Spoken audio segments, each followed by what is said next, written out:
આંબાની થોડી લાઈનો જોઈએ. આમ તો અમારા ગુરુદેવ કે આંબો લાંબો બહુ હોય, બહુ લાંબો છે, પણ થોડી લાઈનો આપણે લઈએ, પ્રયત્ન કરીએ.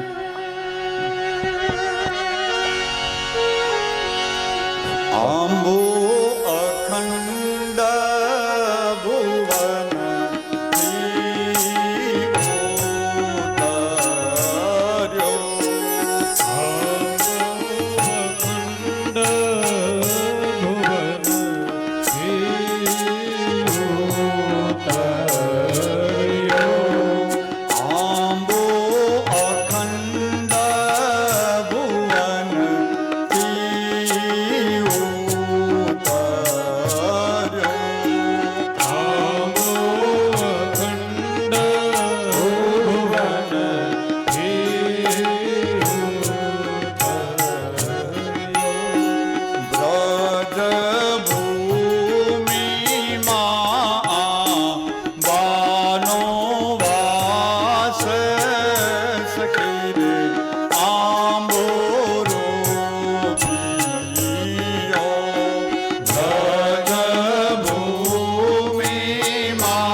હજાર શ્લોક ના તે આ બે તીર થયા 18 શ્લોક આ બે તીર થયા પૂર્ણો 16 અક્ષર આંબે પાન સકીર આંબોરો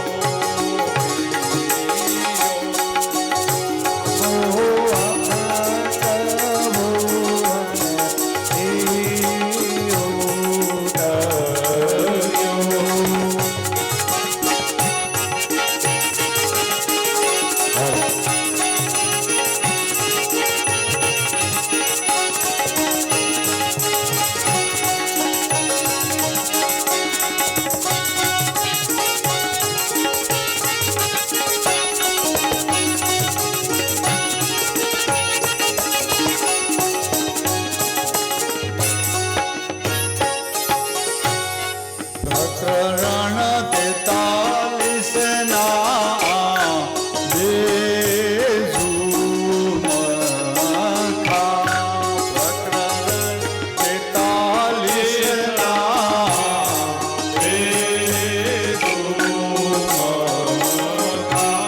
શ્રીમદ ભાગવત બાના ફળ સખી આંબોરો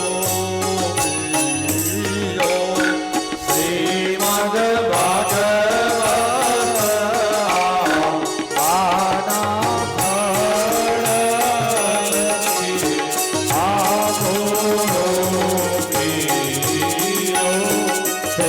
રસ રેડ્યો પરીક્ષિતના શ્રવણમાં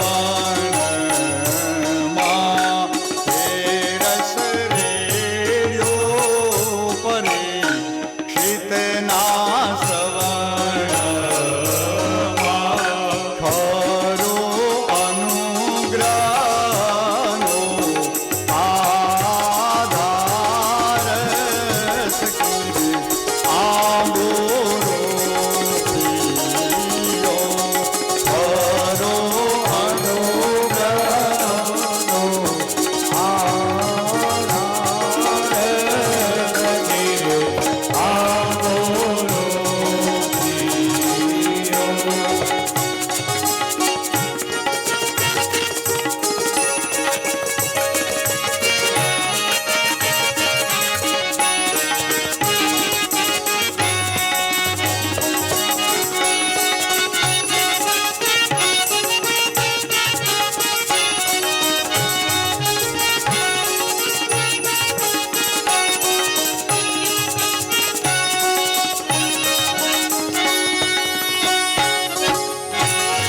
સાત દિવસમાં શ્રી કૃષ્ણ પદ મળ્યું સાત દિવસમાં કૃષ્ણ પદ જય શ્રી પુરુષોત્તમ અભિરામ સખી આંબોરો પીયો જય શ્રી પુરુષોત્તમ અભિરામ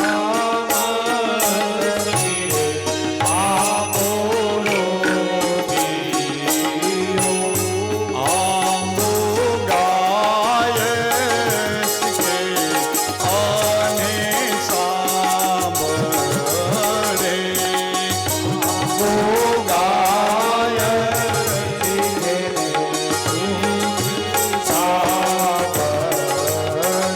કોઈ એમ કે આંબો ગાય શીખે સુણે સાંભળે સુણે ને સાંભળે બે એક જ થાય આંબો ગાય શીખે અને સાંભળે આવો ગાય અને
બહુ સરસ મજાનો આંબો, અને આ અખંડ ભુવનથી ઉતરો આંબો, કારણ કે આ તો પારામહંસ્યામ સંહિતાયામ, પરમહંસોની સંહિતા, એ જે સમાધિ ભાષામાં લખાયેલો ગ્રંથ, એવી પરમહંસોની સંહિતા, એને પુરુષોત્તમ અભિરામ આપણા કેવા કેવા કવિઓ થઈ ગયા કે જાણે પુરાણો અને વેદના અર્થ સીધા એના ભજનોમાં, પદમાં, આવા ધોળમાં લખી નાખ્યા. આવો એ સરસ મજાના આપણે આંબો આપણે ગાયો. હવે આપણે ભગવાનની કથામાં પાછા જોડાઈએ. હવે વેદવ્યાસજી છે એ આપણે મહાભારતની કથામાં લઈ જાય છે. મહાભારતની કથા એ સરસ મજાની આપણે વેદવ્યાસજી કરે છે, અને કહે છે કે એક વખત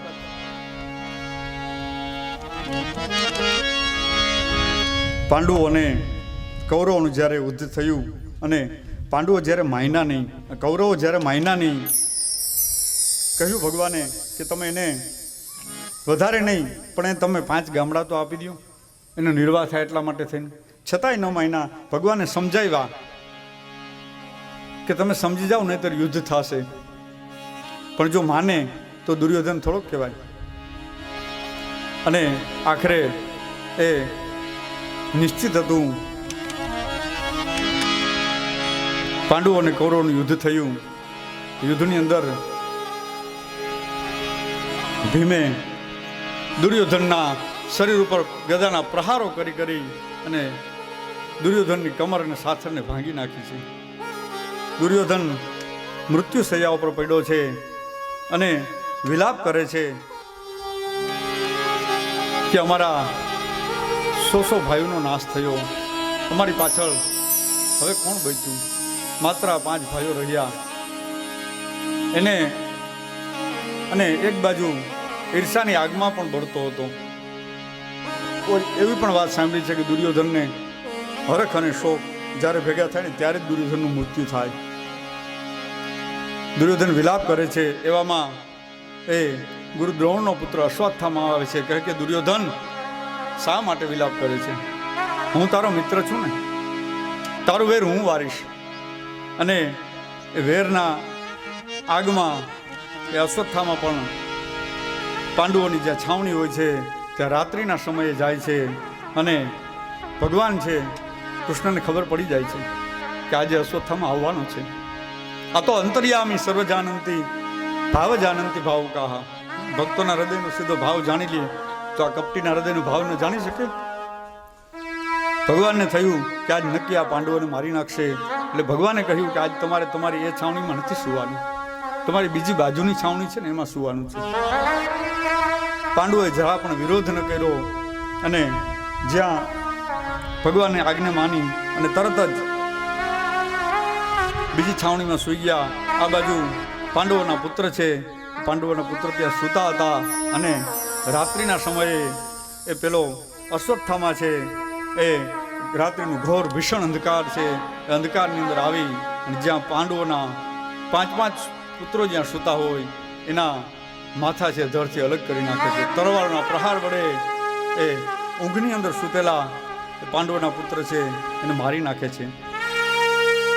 ત્યારે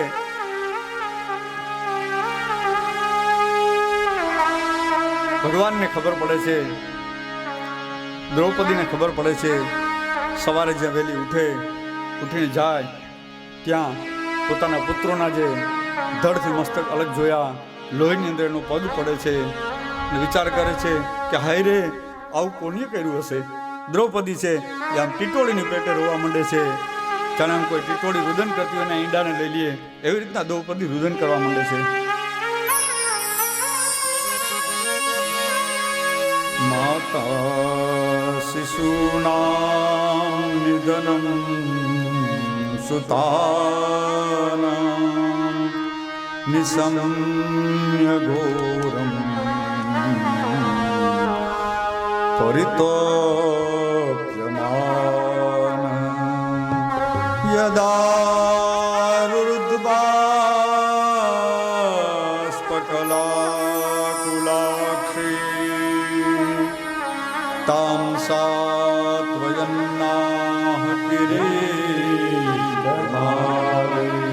દ્રૌપદી ખૂબ જ વિલાપ કરે છે અને અર્જુન ભીમ બાજુમાં ઊભા છે એમને શાંત કરે છે કે દ્રૌપદી શાંત થઈ જાઓ. આપના પુત્રની જેને હત્યા કરી હશે ને અત્યારે અમે ગોતી લાવશું. અને તરત જ અર્જુન પ્રતિજ્ઞા કરે છે કે જ્યાં સુધી આપણા પુત્રની જેને હત્યા કરી એને હું ગોતી ન લઈ આવું અને એના માથા ઉપર તને હું સ્નાન ન કરાવું ને ત્યાં સુધી હું જંપું નહીં. અર્જુને પ્રતિજ્ઞા કરી છે. અને ભગવાન શ્રી કૃષ્ણએ કીધું ચાલુ પ્રભુ. એ નર અને નારાયણ ચાલતા થયા. ખબર જ હતી કે આ કર્મ છે એ અશ્વત્થામાં સિવાય કોઈ બીજાનું હોય નહીં. આવો બીજો ક્રૂર કોઈ ન હોઈ શકે, કારણ કે બીજું તો કોઈ બચ્યું નહોતું એવું કર્મ કરે એવું.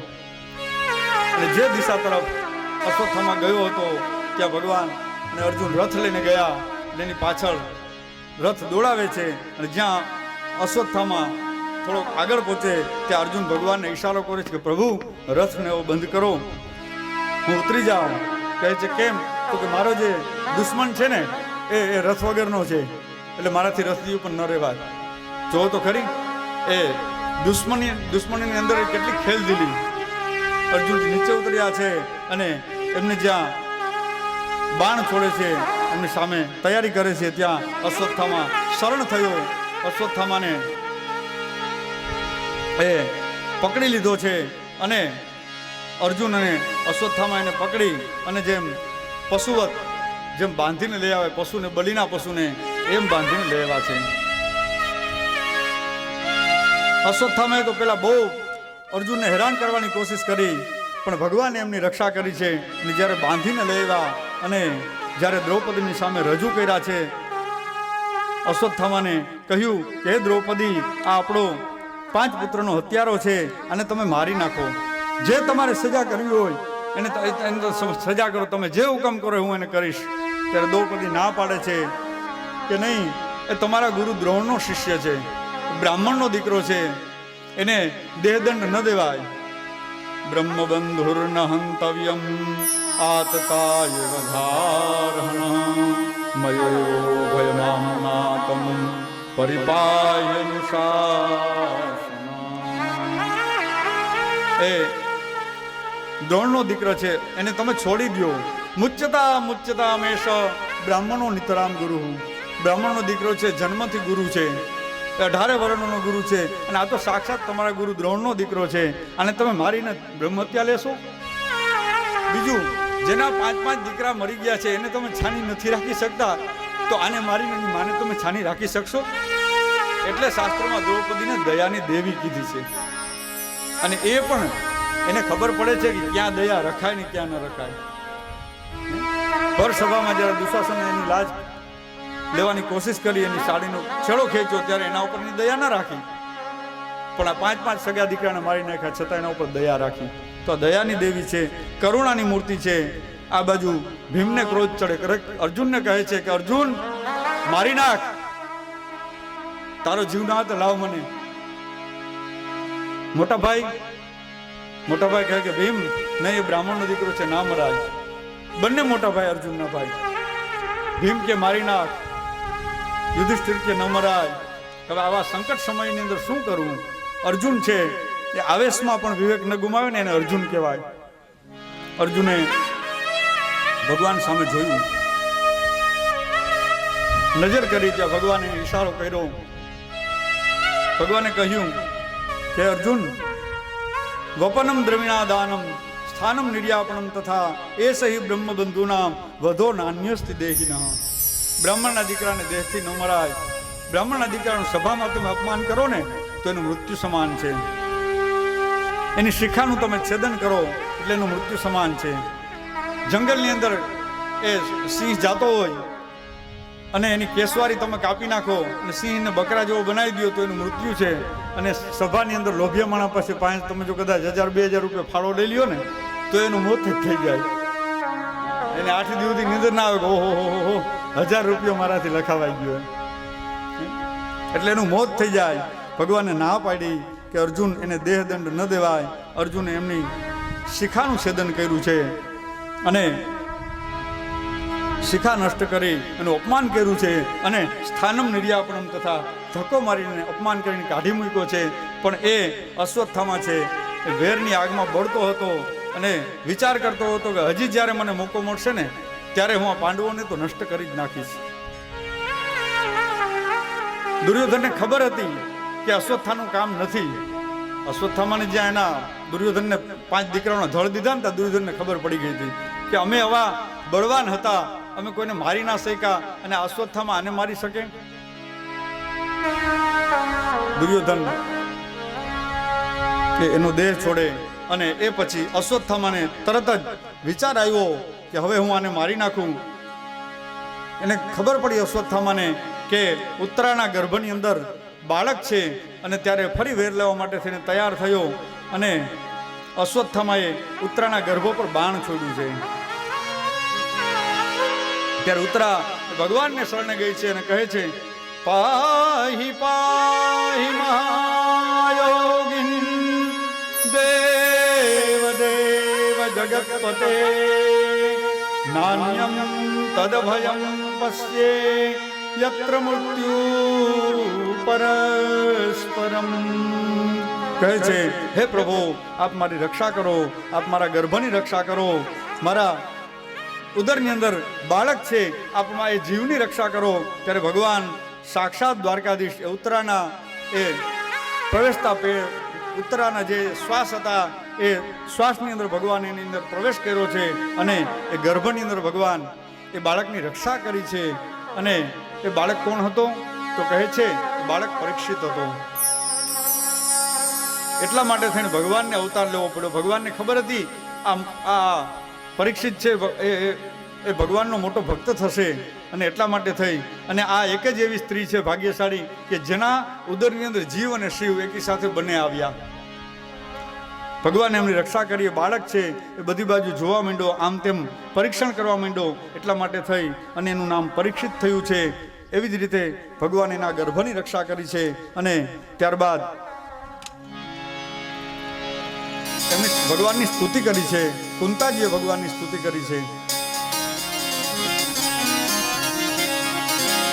નમસ્તે પુરુષમ ત્વાદ્ય ઈશ્વર પ્રકૃતે પરમ અલક્ષ્યમ સર્વભૂતાનાં અંતર્બહિરવશિલમ. હે પ્રભુ, કુંતાજીએ કીધું કે આપ કોઈ સામાન્ય પુરુષ નથી.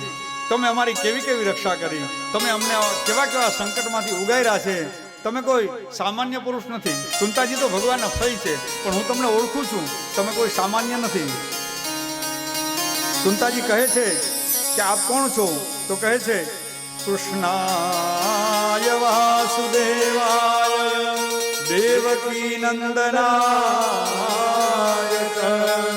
નંદગોપકુમારાય ગોવિંદાય તમે સાક્ષાત નંદ યશોદાના દીકરા છો. તમે વસુદેવ અને દેવકીના પુત્ર છો. તમે એ નંદગોપ કુમાર બનીને તમે આવ્યા છો. હું તમને ઓળખું છું. અને આપ કોણ છો તો કહે છે, માયા જવનિકા છન્ન અજ્ઞાન ધોક સજમયમ ન લક્ષ્યસે મૂઢ દૃશા નટો નાટ્ય ધરો યથા. આપ નટવર છો, હું આપને ઓળખું છું. અને હે પ્રભુ, આપ મને મારા ઉપર કૃપા કરો, એવી કૃપા કરો કે હું આપને કોઈ દી ભૂલી ન શકું. ત્યારે ભગવાન કહે છે કે હે કુંતાજી, આપ માગો, આપને શું જોઈએ છે. ત્યારે કુંતાજી દુઃખને માગે છે. કોઈ એવું માણસ હોય કે સમાજની અંદર કે કોઈ દુઃખ માગે? બધાને સુખ જ જોઈએ છે, કોને સુખ નથી? અને સુખ માટે જ બધા આપણે દી રાત મહેનત કરીએ છીએ. પણ કુંતાજીએ દુઃખ માગ્યું. કહ્યું છે, વિપદ સંતો ન સ્વસત્ર જત્ર જગદ્ગુરુ વિપદ સંતો ન સ્વસત્ર જગદ્ગુરુ દર્શનમ દર્શનમ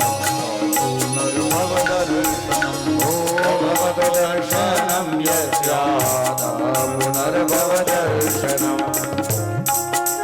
સુખ में दुख में सुमिरन सब करे, सुख में करे कोई दुख में सुमिरन सब करे, दुख में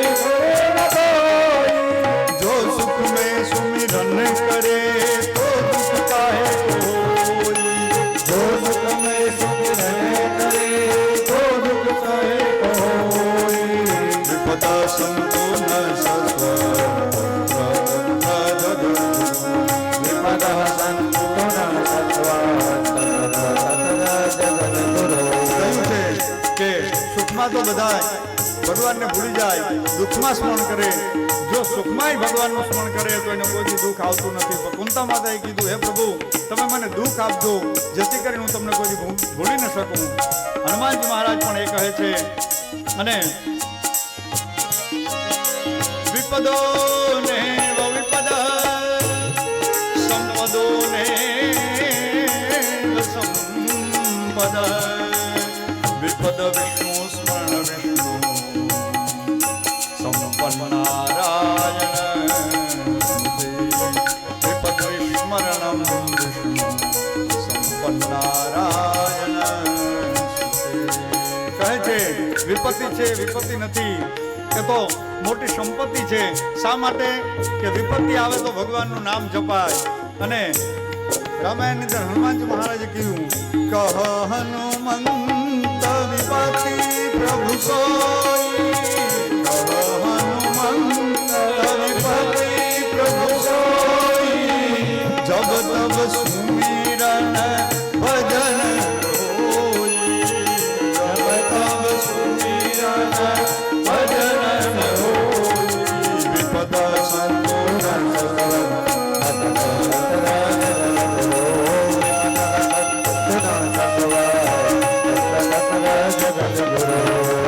ભગવાનનું નામ સ્મરણ કરીએ તો જીવનમાં કોઈ દુઃખ ના આવે. અને એ ઔષધિ છે. કેવી ઔષધિ છે? તો કહે છે, રામ નામ કી ઔષધિ ખરી રીત સે ખાય, રામ નામ કી ઔષધિ ખરી રીત સે ખાય, અંગ પીડા ઉપજે નહીં ઓર મારો મિટ જાય, અંગ પીડા ઉપજે નહીં મારો મિટ જાવે, વિપદ સંતો ન સસવા, વિપદ સંતો ન સસવા, જગલ ગુરુ, વિપદ સંતો ન સસવા, જગલ વિપદ સંતો ન સસવા, જગલ ગુરુ. કહે છે કે રામ નામની ઔષધિ ખરી રીત સે ખાય તો અંગ પીડા ઉપજે નહીં અને મહારોગ મીટ જાય. એ ઔષધિ તો ખરી, પણ એને ખાવાની રીત હોય ને, એ રીતથી ખાય તો. આપણે ડૉક્ટર સાહેબ બતાવે કે અમુક દવા છે એ દૂધ સાથે લેવાય, અમુક દવા પાણી સાથે લેવાય, અમુક જયમાં પહેલાં લેવાય, અમુક દવા એવી હોય કે જમીને પછી લેવાય. એની રીત હોય ને. બંદૂકની ગોળી હોય તો એને મારવાની રીત શું છે? અંદર ભરીને આમ તાકીને મારવાની રીત છે ને. આમ હાથમાં લઈને કોકને મારીએ તો એ તો કેચ કરીને હામો મારે, એને કાંઈ અસર ન થાય. એટલે રામ નામની ઔષધિ ખરી. રામનું ભજન કરવાની ઔષધિ તો છે, પણ એની રીત શાસ્ત્રમાં બતાવી છે. આવો એવું ભગવાનનું ભજન જેને કર્યું હોય ને, એની પાસે સાક્ષાત એના મૃત્યુ સમયે ઠાકોરજી આવે અને એની મુક્તિ થાય. થોડું હું સમજુ છું, પણ કથા પણ બહુ જાજી છે. આપણી 1 સત્રની કથા છે. એક વખત વચ્ચે આપણે રાસ કરાયો ને, હજી તો ભગવાન પ્રગટ થવાના જ છે. મારા ગુરુદેવ કહે કાના બીના ગાના નહીં. ભગવાન કૃષ્ણ પ્રગટ થશે ને ત્યારે આપણે મોજ જ કરવી છે, રાસ જ રમવો છે. પણ થોડી કથા આપણી કથા પણ આ યુટ્યુબના માધ્યમથી, એ સિદ્ધાર્થ બુદ્ધદેવ ન્યૂઝના માધ્યમથી આવે છે. તો જે લોકો કથા સાંભળતા હોય એ પણ થોડી કથા સાંભળે. અને આપણે અહીં મોજ જ કરવી છે. અહીંથી ભીખુદાનભાઈ કે એમ જેમ કોઈને અહીંથી સીધા હરિદ્વાર કે ગિરનારમાં મોકલવા જ નથી, અને કોઈ જાય અમે નથી, એ નક્કી છે. બસ માત્ર આપણું જીવન પવિત્ર થાય, આપણે ભગવાનની કથા છે આપણા જીવનમાં ઉતરે, કમસે કમ સાંભળનારે નહીં તો કે વાંચનારને ઉતરે તોય ધન્ય બની જાય. કારણ કે વાંચનારો સાંભળે તો છે ને. હા, કહેવાનો હતું કે થોડી આપણે ભગવાનની કથા લઈએ. છેલ્લે આપણે સમય રહેશે તો એ પણ આપણે રાસ કરશું. આવો ફરીથી ભગવાનની કથામાં જોડાય. તો એ સમયે જ્યાં કુંતા માતાએ સ્તુતિ કરી, ભગવાનને એની સ્તુતિ સાંભળી, એમને વરદાન આપ્યું સરસ મજાનું. અને હવે ભગવાન દ્વારકા જવા માટે થઈને પ્રયાણ કરે છે. ભગવાન દ્વારકા જવા માટે થઈ અને તૈયારી કરે છે, પણ થોડી ક્ષણ માટે ભગવાન રોકાઈ જાય છે. જે રોકાઈ જાય ને ત્યાં બધાને વિચાર આવે છે કે ભગવાનને મારા પ્રત્યે બહુ માન છે એટલે રોકાણા. અર્જુનને એમ થયું કે મારા મિત્ર છે ને, એટલે મિત્રતાને નાતે ભગવાન રોકાઈ ગયા. કુંતા માતાને એમ થયું કે હું ફઈ છું ને, એટલે મારા ભત્રીજાને એમ થયું કે એક દિવસ ફઈ પાસે વધારે રોકાઈ ગયા. બધા અલગ અલગ તર્ક કરે છે, પણ ભગવાન રોકાયા હોય તો એ જે અખંડ બ્રહ્મચર્યનું પાલન કરનારો, પૃથ્વી જલ તેજ વાયુના આકાશ, જેને એમના શુક્રને સ્પર્શ નથી કર્યો એવા અખંડ બ્રહ્મચારી, જે પિતા માટે થઈને જેમને ભીષ્મ પ્રતિજ્ઞા લીધી એવા ભગવાનના પરમ ભક્ત પિતામહ ભીષ્મ છે, એના માટે ભગવાન રોકાયા છે. આવો એ સરસ મજાની આપણે ભગવાન ભીષ્મની કથામાં આપણે હવે જોડાઈએ. સદેવ દેવો ભગવાન પ્રતિક્ષતા કલેવરમ વદિયોહિનોમ્યમ પ્રસન્નહાસા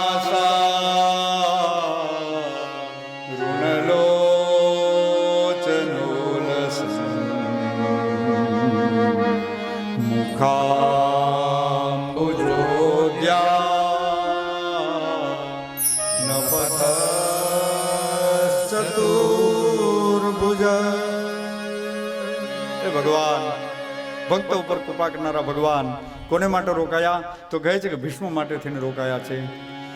ભગવાન ભીષ્મ જે પક્ષની અંદર હતા, પક્ષની અંદર નીતિને છોડી, ભીષ્મને ખબર હતી કે મારાથી આ વિરોધ પક્ષ લેવાઈ ગયો છે, પણ ભગવાનની કૃપાથી જે પક્ષની અંદર રહ્યા એ પક્ષનો જ સ્વીકાર કર્યો અને ભીષ્મએ પોતાની એ ખાનદાની બતાવી અને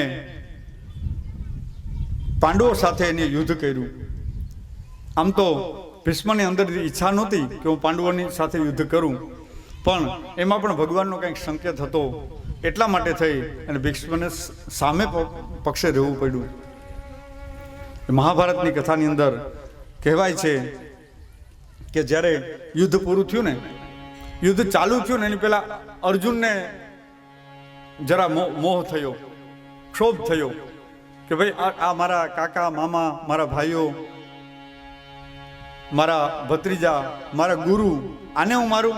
ભગવાન નહીં, એ મારાથી નહીં થાય. ત્યારે ભગવાન કહે છે કે અર્જુન, તું તો માત્ર નિમિત્ત છે. ક્લેભ્યમ એવો શબ્દ બોલે છે, તું નપુસંગ જેવી વાતો ન કર, તારું કર્મ છે એને તો મેં ખાલી દ્રષ્ટિ આમ નજર કરી ને ત્યાં બધા જીવતા મરી ગયા છે. હવે તારે તું તો નિમિત્ત છો અને હથિયાર ઉપાડ. હે અર્જુન, હવે તો યુદ્ધ એ જ કલ્યાણ. ત્યારે અર્જુન યુદ્ધ કરે છે અને જ્યારે યુદ્ધ પૂરું થાય છે ત્યારે યુધિષ્ઠિરને અફસોસ થાય છે. કહે છે અરે અરે, આ રાજગાદી માટે થઈ, આ ભૂમિ માટે થઈ અને અમે અમારા સગા ભાઈઓને માર્યા, અમે કાકા મોટા બાપાને માર્યા, અમારા ગુરુને હીણા. એને અફસોસ થાય છે અને જ્યારે એને ખૂબ અફસોસ થાય છે ત્યારે ભગવાન કહે છે કે યુધિષ્ઠિર, આપ વિલાપ ન કરો, આપ અફસોસ ન કરો. આપ પિતામહ ભીષ્મ અત્યારે સરસૈયા ઉપર પડ્યા છે અને ત્યાં જઈ અને એમની પાસેથી આપ રાજધર્મ કેને કહેવાય ને એ તમે એની પાસે શીખો. સ્ત્રી ધર્મ કેને કહેવાય, દાન ધર્મ કેને કહેવાય, યોગ ધર્મ કેને કહેવાય, એની પાસેથી આપ શીખો. અને ભીષ્મ પિતામહની પાસે યુધિષ્ઠિર એ સરસૈયા પાસે જાય છે અને ત્યાં બધા દુર્યોધન આદિ હોય છે, બધા ત્યાં ઊભા હોય છે. એ સમયે અલગ અલગ ઋષિઓ આવે છે, મહાત્મા આવે છે, અરે દેવતાઓ આવે છે અને સંત પણ પધારે છે. અરે સંત શું, સાક્ષાત ભગવંત પણ પધારે છે. અને આપણે બીમાર પડીએ તો અંતિમ સમય કોણ આવે? આપણા સગાવાલા આવે. અને એ આપણો સ્વભાવ સારો હોય તો પીડા ગાડું દેતો હોય તો ઘરના ઓળખતા હોય, એ તો જરૂર પડી જ જાય વારા ફરતી એક જણું. અને બહુ તો ડૉક્ટર, કારણ કે એની ફરજ છે, એને તો ફરજિયાત રહેવું જ પડે. ડૉક્ટર જાય, પણ આ તો સાક્ષાત સંતો, મહંતો અને ભગવંત પણ પધાર્યા. અને એ સમયે જ્યારે દેવતાઓ આવ્યા ત્યારે ભીષ્મ પિતામહ કહે છે કે મારું પરમ સૌભાગ્ય, હે હરિ, આપ પધાર્યા, આપ આવ્યા છો ને, તો હવે આ પ્રસન્ન મુખે મારી સામે ઊભા રહેજો. જ્યાં સુધી હું દેહ છોડું નહીં ને ત્યાં સુધી તમે મારી સામે આવી જ રીતે એ પ્રસન્ન ચિત્તે ઊભા રહેજો. અને ભીષ્મ પિતામહ કહે છે પ્રભુએ તમે મને વરદાન આપ્યું હતું, ભૂલતા નહીં હો, અહીંથી જતા નહીં. ભક્ત છે એ ભગવાનને વરદાને બાંધી શકે, જો એનામાં એટલી ભક્તિ હોય તો ભગવાનને પણ આવવું પડે, એનું પ્રમાણ હાજર રહેવું પડે. ભીષ્મ પિતામહ એ મહાભારતની વાત એ વેદવ્યાસજી કહે છે કે જે સમયે કૌરવ અને પાંડવોનું જ્યારે યુદ્ધ ચાલતું હતું ને, ત્યારે યુદ્ધના થોડા દિવસ ગયા અને યુધિષ્ઠિરે પેલા દુર્યોધને પિતામહ ભીષ્મને મેણું માર્યું કે પિતામહ, તમે એને કૃપાચાર્યને બધાય ખાવ છો મારું અને ભલું ઈચ્છો છો પાંડવોનું. ત્યારે ભીષ્મ પિતામાંથી રેવાયું નહીં. કહ્યું, હે દુર્યોધન, મોઢું સંભાળીને બોલજે, કેની સામે વાત કરે છે? અરે અમે તારા પક્ષે છીએ, અમે તારા છીએ. પાંડવોનું તો એમ કે છો કે તમે પાંડવોનું ભલું ઈચ્છો છો? આવતીકાલે યુદ્ધની અંદર જોઈ લેજે તું, અને તને જો મારા ઉપર ભરોસો ન હોય ને તો હજી તું તારી પત્ની ભાનુમતીને મોકલજે મારે ત્યાં. હું સવારના પોરમાં સંધ્યા કરીશ અને અખંડ સૌભાગ્યવતીને એને આશીર્વાદ આપીશ, પછી પાંડવો પણ તારો કોઈ વાળ વાંકો ન કરી શકે. ત્યારે દુર્યોધનને થોડી નિરાશ થાય છે અને ભીષ્મ પિતામહ પાસે એની જે પત્ની છે ભાનુમતી એને જવાની માટે વાત કરે છે. જ્યાં એને વાત કરે ત્યાં ભગવાનને ખબર પડી જાય છે કે જો ભાનુમતી ત્યાં પહોંચી જશે અને ભીષ્મ પિતામહ એને આશીર્વાદ દઈ દેશે તો આ પાંડવોને કોઈ મારી નહીં શકે, પેલા કૌરવોને કોઈ મારી નહીં શકે. એટલે એ તરત જ દ્રૌપદીને તૈયાર કરે છે. કહે છે કે ચાલો. દ્રૌપદી કહે છે કે પ્રભુ અત્યારે અડધી રાતે? તો કહે છે કે હા, આપણે જવાનું છે. અને તરત જ નિંદરમાંથી ઉઠાડી તરત સીધી ચાલતી થઈ ગઈ છે. કાંઈ જ એની સામે આર્ગ્યુમેન્ટ નથી કર્યું. કહ્યું કે આપણે પૂજા કરવા જવાનું છે. પૂજાની થાળી લઈને તૈયાર થઈ ગઈ સીધી. ધીમે ધીમે જાય છે. ભગવાને આજે ગોવાળનું રૂપ લીધું. હાથમાં લાકડી, ઉપર પેલી ઓલી બુકાની વાયરી અને હાથમાં લાલટેન ફાનસ છે. અને ભગવાન જાણે આમ કોઈ સામાન્ય ગોપાળ હોય ને એવા ગોપાળ બની અને દ્રૌપદીની સાથે જાય છે. જ્યાં અડધી રાત થઈ ને ત્યાં ભગવાને જોયું કે હજી તો ભીષ્મ ઉઠ્યા નથી. એટલે ભીષ્મએ કુકડાનું રૂપ લીધું. ભગવાન કે આ ભક્ત માટે મારે કુકડો જ બનવું પડે. ભગવાને કુકડાનું રૂપ લઈને કુકડો બોલાવ્યો. ભીષ્મને થયું કે અરે સવાર થઈ ગઈ, હજી પણ ઉઠ્યો નહીં, મારે સંધ્યા કરવાનો સમય થઈ ગયો. ભીષ્મ ઉઠ્યા અને સવારના પોરમાં જ્યાં સંધ્યા કરે છે, સંધ્યા કરતી વખતે સમયે એ દ્રૌપદી અને ભગવાન જાય છે જ્યાં ભીષ્મની છાવણી બાજુ. ત્યારે એના પેલા જે પાર્ષદો છે એ ભીષ્મને એને રોકે છે. પણ ભીષ્મએ પેલા કીધું હતું કે કોઈ સ્ત્રી આવે ને તો એને તમે રોકતા નહીં. એટલે દ્રૌપદીને આગળ કર્યા ભગવાને. અને દ્રૌપદી ધીમે ધીમે જાય છે અને કહે છે કે મારે દાદાના આશીર્વાદ લેવા જવું છે. પણ આ તમારી સાથે કોણ છે? તો કહે છે કે એ મારા ભાઈ છે, ગોપાલભાઈ છે. અચ્છા, કોઈ વાંધો નહીં, જાઓ. નજીક જાય છે. પિતામહ ભીષ્મ સંધ્યા કરે અને સંધ્યાનું જ્યારે છેલ્લો સંકલ્પામ અર્પણ કરે ત્યાં દ્રૌપદી પહેલાં પહોંચી જાય છે. ભાનુમતી તો વિચાર કરતી હોય, તૈયાર થતી હોય, તૈયાર થવામાં સમય કાઢે ત્યાં દ્રૌપદી પહોંચી જાય અને ભીષ્મ પિતામહને પગે લાગે છે. કહે છે અખંડ સૌભાગ્યવતી ભવ. અખંડ સૌભાગ્યવતીનો આશીર્વાદ એવો પિતામહ ભીષ્મએ સંધ્યા કરી અને પોતાનું પુણ્ય આપ્યું. અને ત્યાં એટલી વાર કરીને ત્યાં દ્રૌપદીએ કીધું, જોજો દાદા, હવે 5માંથી 1 કિલો વાળવા કોનો થયો? હા, તમે અખંડ સૌભાગ્યવતીના આશીર્વાદ આપ્યા છે, હવે તમારું વચન છે ફેરવતા નહીં. ત્યારે કહે છે ભીષ્મ, અરે દ્રૌપદી, તું અત્યારે અડધી રાતે અને તને અહીંયા કોણ લઈ આવ્યું?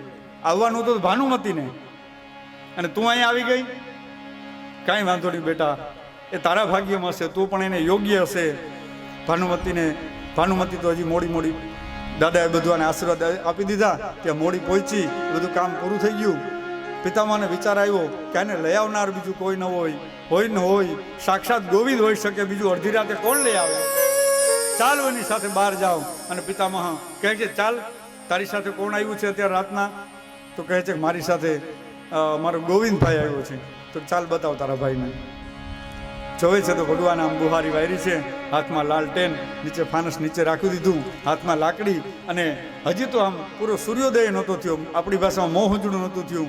ત્યાં ભીષ્મએ કીધું કે ભાઈ તારો ભાઈ છે, એને મારી થોડીક લાજ કાઢવી પડે. આ મોઢે શું બાંધ્યું છે? કોરોનામાં માસ્ક બાંધ્યા હતા એમ. આ જરાક હટાવ. કીધું નહીં વો નહીં હટાएंगे, વો મેરે ભૈયા હે, મેરે ગોપાલ ભૈયા હે. તારા ગોપાલ ભૈયાને ઓળખું એમ કરીને ભીષ્મએ આમ જેમ એની જે બુહારી હતી, આમ બુહાની હતી, એમ ખેંચીને ત્યાં ભગવાન સાક્ષાત દ્વારકાધીશ છે એ ખળખળ હસવા માંડ્યા. અને દ્વારકાધીશે ત્યાં જ્યાં હાસ્ય આપ્યું ને ત્યાં ભીષ્મ છે રાજી થઈ ગયા. મને ખબર હતી પ્રભુ આપ જ હોય, આપ સિવાય આ કોઈ કામ કરી ન શકે. કાંઈ વાંધો નહીં ભગવાન, તમે મને છેતરો પણ યાદ રાખજો હવે તમારે મને વચન દેવું જોશે. કહે છે કે શું? જ્યારે હું દેહ છોડું, જ્યારે મારું મૃત્યુ થાય ને ત્યારે અંતિમ સમયે તમારે હાજર રહેવું જોશે. ત્યારે પિતામહ ભીષ્મને એ વચન યાદ આવે છે, સરસૈયા પર પડ્યા છે અને કહે છે કે દુર્યોધન મારા માટે પાણી લઈ આવો. દુર્યોધને માણસોને મોકલા કે જાઓ જલ્દી રાજ્યની અંદર જાઓ અને ત્યાંથી સોનાના પાત્રમાં ભીષ્મ પિતામહ દાદા માટે પાણી લઈ આવો. દાદાએ અર્જુનને ઈશારો કર્યો. અર્જુને ભૂમિની અંદર આમ બાણ માર્યું અને એમાં ગંગા પ્રગટ થયા અને સાક્ષાત ભીષ્મના એ મુખની અંદર એ જલ પધરાવે છે. અને પિતામહે ઓશિકું માગ્યું ત્યારે દુર્યોધને એના માણસોને ઓશિકું લેવા માટે થઈ અને રાજઘરાની અંદર મોકલો. પિતામહે ફરી ભીષ્મ પિતામહે અર્જુન સામે જોયું અને અર્જુને એ એક બાણ માર્યું, પિતામહને ઓશિકું કરી દીધું. આમે એનું બાણ આખું વિંધાયેલું હતું. હજી આ સમયે થોડીક દ્રૌપદીની પણ કથા છે, ક્યારેક બીજો સમય હશે ત્યારે લેશું કે દ્રૌપદી હાસ્ય કરે છે એ સમયે અને એનું કારણ પિતામહ ભીષ્મ પૂછે છે. ત્યારે ભગવાન સામે ઊભા છે અને પિતામહ કહે છે કે એ સમયે તમે મને વરદાન આપ્યું હતું, એ વરદાનને તમે ભૂલી નથી ગયા ને જ્યાં સુધી પ્રાણ ન છોડું ત્યાં સુધી હે ભગવાન તમે આવી રીતના પ્રસન્ન ચિત્તે ઊભા રહેજો. અને યુદ્ધનો બીજો દિવસ સવારના પોરમાં પિતામહ ભીષ્મએ નક્કી કર્યું કે કાં આજ તો હું નહીં અને કાં તો અર્જુન નહીં. દુર્યોધનને ખબર પડે કે હું નમક હરામ નથી, હું નમક હલાલ છું, હું કૃતજ્ઞ નથી. અને બીજે દિવસે સવારના પોરમાં યુદ્ધના જ્યારે રણસિંગા ફૂંકાણા અને એ સમયે પિતામહ ભીષ્મ છે એ આજે જેમ ક્રિકેટના મેદાનની અંદર ઓલો ખેલાડી ઉતરે ને આક્રમક બેટિંગ કરે જેમ સચિન તેંડુલકરની અંદર જેમ એમ પિતામહ ભીષ્મ છે આમ એક ઉપર એક બાણને છોડે છે અને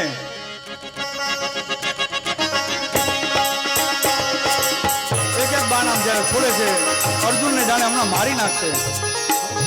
જેમ ચલેલી વાત છે કૌરવોની પાંડવોની કે ગુરુએ કીધું કે જોજો તમને બધાને આ ઝાડની ઉપર તમને શું દેખાય છે, તમારા પક્ષીને વિંધવાનું છે. કોઈ કીધું મને ચાંદ દેખાય, કોઈ મને પાંખ દેખાય, કોઈ કે મને ઝાડના ફળ દેખાય, કોઈ કે મને ડાળ દેખાય, કોઈ કે મને આખું પક્ષી દેખાય. પણ અર્જુને કીધું હે ગુરુદેવ મને એમની આંખ જ દેખાય છે.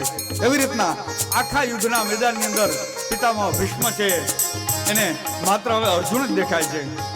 અને ભગવાન કહે છે કે આજે દાદા કોઈપા છે એક પછી એક બાણને છોડવા માંડ્યા છે, એક પછી એક બાણને જ્યારે છોડતા જાય છે અર્જુન આ ધ્રુજવા માંડ્યો છે, ગભરાવા માંડ્યો છે, જાણે બાણની જાણે વર્ષા ન થઈ હોય.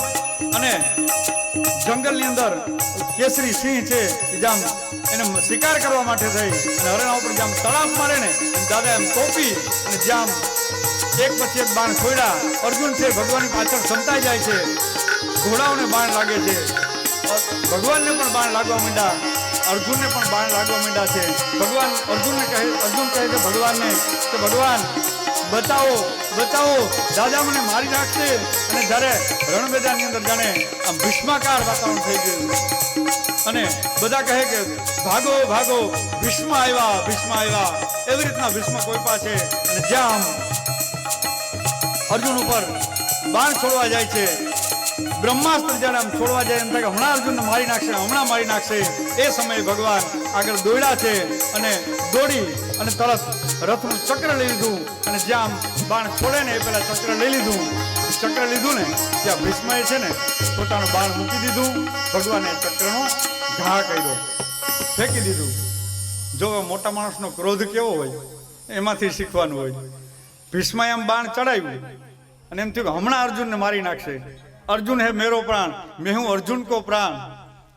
કારણ કે નર ને નારાયણ છે. ભગવાન એમ થાય કે હમણાં મારી નાખશે અને રથનું ચક્ર લઈને ભગવાન આમ ચક્રપાણી થયા ત્યાં ભીષ્મએ પેલું બાણ છે એ છોડી દીધું અને ખળખળાટ બને હસવા માંડ્યા. જાણે મોટો હિમાલય હસતો હોય ને એમ ભીષ્મ છે હસવા લાગ્યા અને ભગવાન પણ હાસ્ય કરવા માંડ્યા. કહ્યું કે હે પ્રભુ આપ કહ્યો કે મેં શસ્ત્ર બિન ભૂમિ હર હું સબ ભાર, તો હમકો છત્રી નાગીને બોલવું વચન વિચાર. છત્રીના દીકરા સામે બોલવું હોય ને તો વિચારીને બોલજો. હું એ જ છત્રીનો દીકરો છું. અહીં હું કોળા કાપવાની વાત છે. તમે એમ કીધું યુદ્ધના મેદાનની અંદર હથિયાર નહીં લઉં, આ મેં તમને હાથમાં હથિયાર લેવડાવી દીધું. ત્યારે ભગવાન કહે કે આ થોડુંક હથિયાર કહેવાય, આ તો રથનું પૈડું છે. તો કહે ભીષ્મ કે પ્રભુ એ આપણો તર્ક છે. સાસુઓ કપડાં ધોવાના ધોકેથી આમ કપડાં ધોતી હોય અને જો બોલાચાલી થઈ જાય ને ધોકો કદાચ માથામાં મારી દે તો એને હથિયાર ના કહેવાય? બીજું હથિયાર ગોતવા જવું પડે કે? હા, સામાન્ય લાકડી પડી હોય તો એ હથિયારનું સ્વરૂપ લે. એટલે તમે એ તમારો તર્ક છે, તમે ખોટું બોલો છો. ત્યારે પ્રભુ કહે છે કે પ્રબલ પ્રેમ કે પાલે પડકર પ્રભુ કો નિયમ બદલતે દેખા, અપના માન ટલે ટલ જાય ભક્ત કા માન ન ટળતે દેખા. ભગવાને ભક્ત માટે થઈ અને હાથમાં ચક્કરપાણી થયા હથિયાર લીધું. અને એ સમયની વાત છે. અને ત્યારે એ ભીષ્મ પિતામહ છે એ પછી ભગવાનની સ્તુતિ કરે છે સરસૈયા ઉપર. આવો આપણે ભગવાનની સ્તુતિ જોઈએ. કેવી સરસ મજાની સ્તુતિ કરે છે અને કહે છે કે હે પ્રભુ, હવે આપ ચક્રપાણી બન્યા, મારું કલ્યાણ કર્યું, તો તમે મારી એક કુંવારી કન્યા છે અને કન્યાનો તમે સ્વીકાર કરો. ત્યારે બાજુમાં ઉભેલા પાંડવો છે વિચાર કરવા માંડ્યા કે દાદાએ લગ્ન જ નથી કર્યા, અખંડ બ્રહ્મચારી છે, તો આની કઈ કુંવારી કન્યા હશે? ત્યારે ભીષ્મ કહે છે કે મારી મતિરૂપી કન્યા છે, મારી બુદ્ધિરૂપી કન્યા છે. હે પ્રભુ, એ હું આપની સાથે પરણાવવા માંગુ છું. ઇતિમતી રૂપ કલ્પિતા વિભૂષણા ભગવતી સાત્વત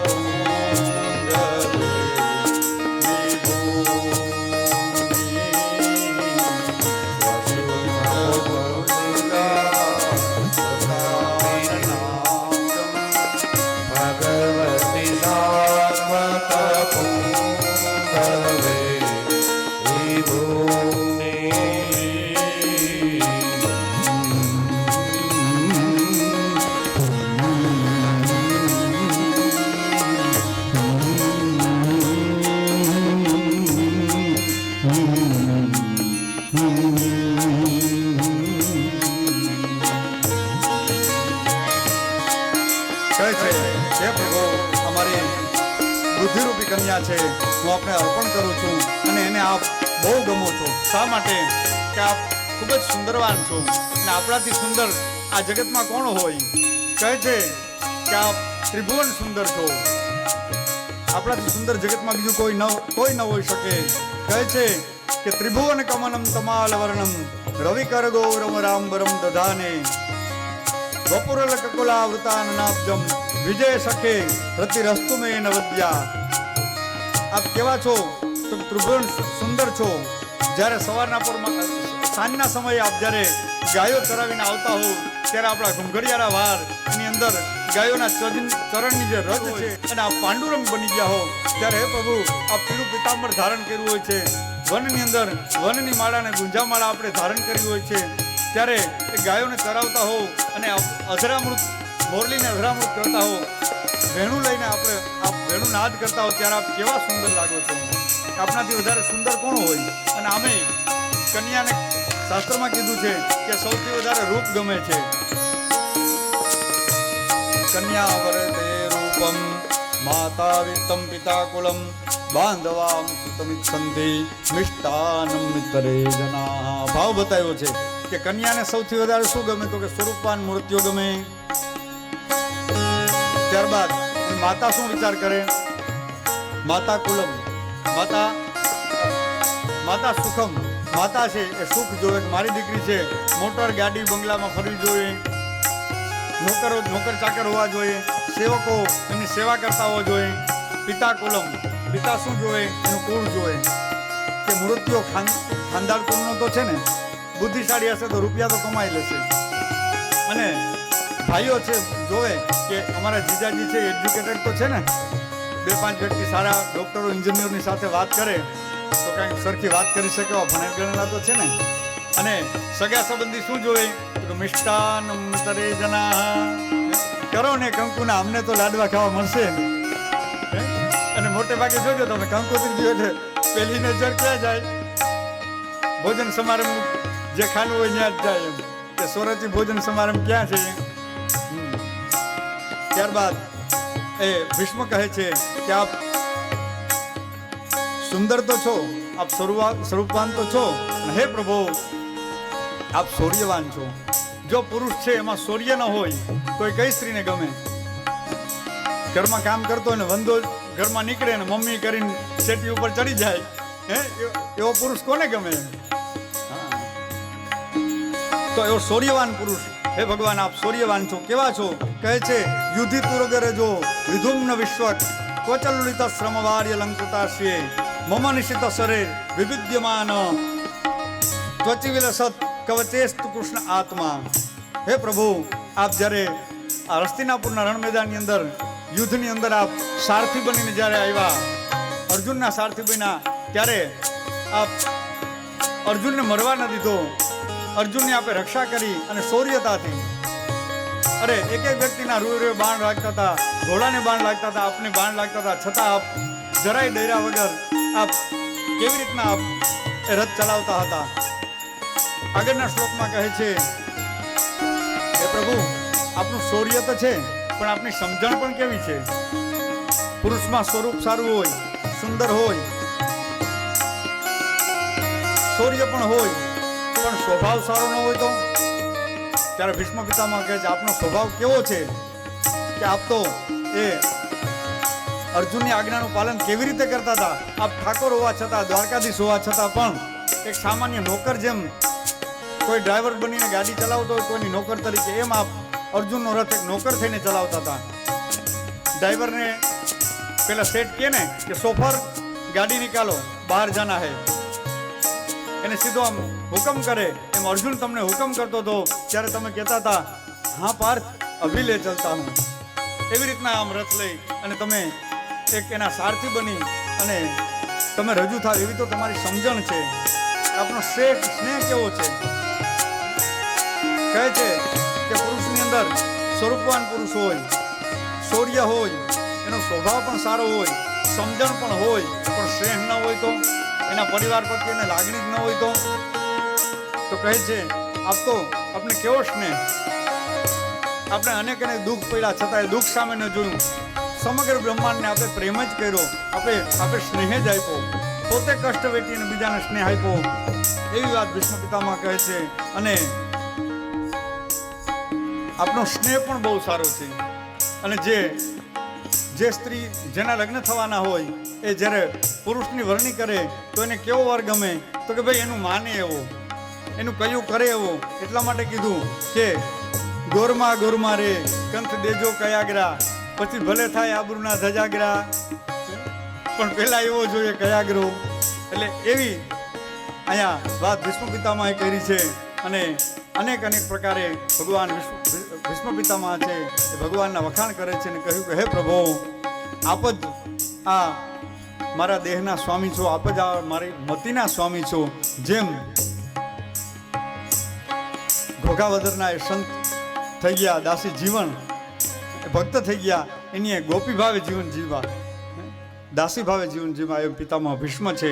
એ પુરુષ હોવા છતાં પણ ભગવાનને એ પોતાનો આત્મા છે, એ બુદ્ધિરૂપી જે કન્યા છે એમની સાથે એમના લગ્ન કરાવે છે. એવી સરસ મજાની કથા કહી છે. અને કહ્યું છે કે હે પ્રભુ આપ મારી આ બુદ્ધિનો સ્વીકાર કરો. ભગવાન એમનું કલ્યાણ કરે છે. અને ત્યારે એ ભીષ્મ પિતામહ છે એ ઉત્તરાયણના સમયે પોતાનો દેહ છોડે છે. દક્ષિણાથી ઉત્તરાયણ જ્યાં સુધી થાય નહીં ત્યાં સુધી ભીષ્મ પિતામહે રાહ જોઈ છે. ઈચ્છા મૃત્યુના માલિક છે. તો વિચાર તો કરો એ એક કેવો ભડવીર પુરુષ હશે કે મહિનાઓ સુધી એનો દેહ ટકાવી રાખ્યો. કોઈ મૃત્યુને રોકી શકે? પણ હા, એવા ઘણા બધા ભગવાનના ભક્ત થઈ ગયા. એ પણ જ્યારે સમય આવશે ત્યારે ઉદાહરણ આપણે કહીશું. આવો ભીષ્મ પિતામહ છે એ ઉત્તરાયણનો સમય આવ્યો અને એનો દેહનો ત્યાગ કર્યો.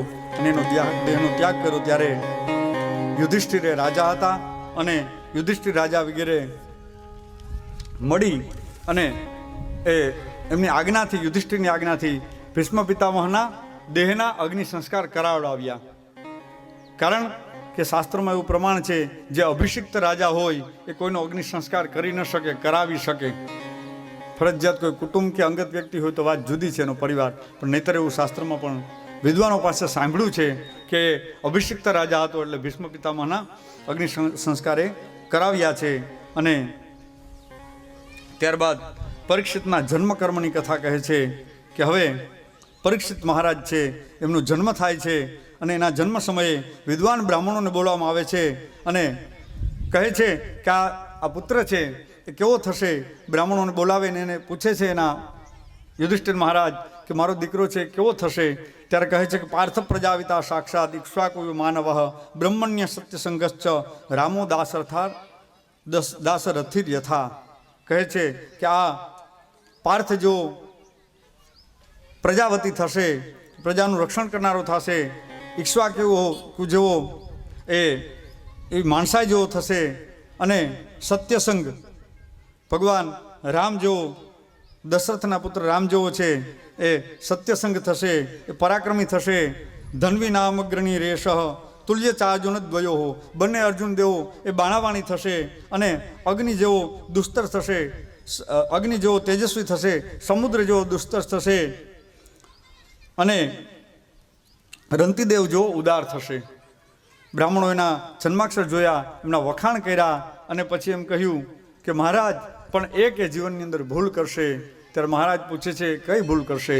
તો કે બ્રાહ્મણનો અપરાધ કરશે અને બ્રાહ્મણનો અપરાધ કરશે, ઋષિના ગળામાં સાપ નાખશે અને એ ઋષિ એને શ્રાપ આપશે અને એ અંતિમ સમયે એનું સર્પદંશથી મૃત્યુ થશે. ત્યારે યુધિષ્ઠિર મહારાજને એ ખૂબ દુઃખ થયું છે, પણ બ્રાહ્મણોએ કહ્યું કે એ સર્પદંશથી એનું મૃત્યુ થશે પણ એમની મુક્તિ થશે, એને સાક્ષાત સુખદેવજી જેવા ગુરુ મળશે, એનું આત્મકલ્યાણ થશે, અંતે એનો મોક્ષ થશે, આપ ચિંતા નહીં કરો.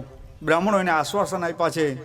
અને ત્યારબાદ વિદુરજી છે એ ધૃતરાષ્ટ્ર અને ગાંધારીજીને કહે છે કે તમે હજી અહીંયા પડ્યા છો, તમે ભીમનું એટલું અપમાન કર્યું, ભીમને ઝેરના લાડવા આપ્યા, સર્પદંશ કરાવ્યા, ભીમને પાંડવોને તમે લાક્ષાગૃહમાં બાળવાની કોશિશ કરી, છતાંય એ કેટલા સારા કહેવાય કે હજી તમને રાખે છે. અને ભીમ ત્યારે બીજા ભાઈઓ તો કંઈ બોલતા નહીં, પણ ભીમ છે ને એ જરા ક્રોધી, એટલે ભીમ જ્યારે એની થાળી દેવા જાય ને ત્યારે કહેતો લ્યો આંધળાવ જમો, મેળું માનતો, કારણ કે બહુ હેરાન કર્યા હતા નાના હતા ત્યારે. રાજ તો પાંડુનું જ હતું, પણ એ સંજોગ અને સમય અનુસાર એમને લઈ લીધું. એટલે ભીમ એને મેણા મારતો ત્યારે વિદુરજીએ કીધું કે હજી તમે એને મેણા સહન કરો છો ને, હજી તમે અહીં પડ્યા છો, હવે તમારી ઉંમર તો જુઓ. જ્યારે માણસની અમુક ઉંમર થાય ને ત્યારે એને ઘરનો ત્યાગ કરવો, વનની અંદર જાઉં ભગવાનનું ભજન કરું. પણ હવે આવા વન પણ ક્યાં રહ્યા છે જ્યાં ભગવાનનું ભજન કરી શકાય? પણ ઘરને જ હવે વન માની અને તીર્થયાત્રા કરવી સમયે સમયે, અને ઘરની અંદર પછી એ જીવન વ્યક્તિએ નિવૃત્તિનું જીવન જીવવું, પછી દીકરાને વહું જે કંઈ કરતા હોય ને કરવા દેવું. હું જ કરું એ બધે ન કર્યા રાખવું. દુકાને જાય તો ભાભો ન્યા ન હચવાય, ઘરે ન હચવાય, પછી જમવાનું વહેલા મોડું થાય તો કે હવે તમે મને નહીં પારી શકો, મને એરું ઉડાડો હવે તમે, એવા મેળા માણે.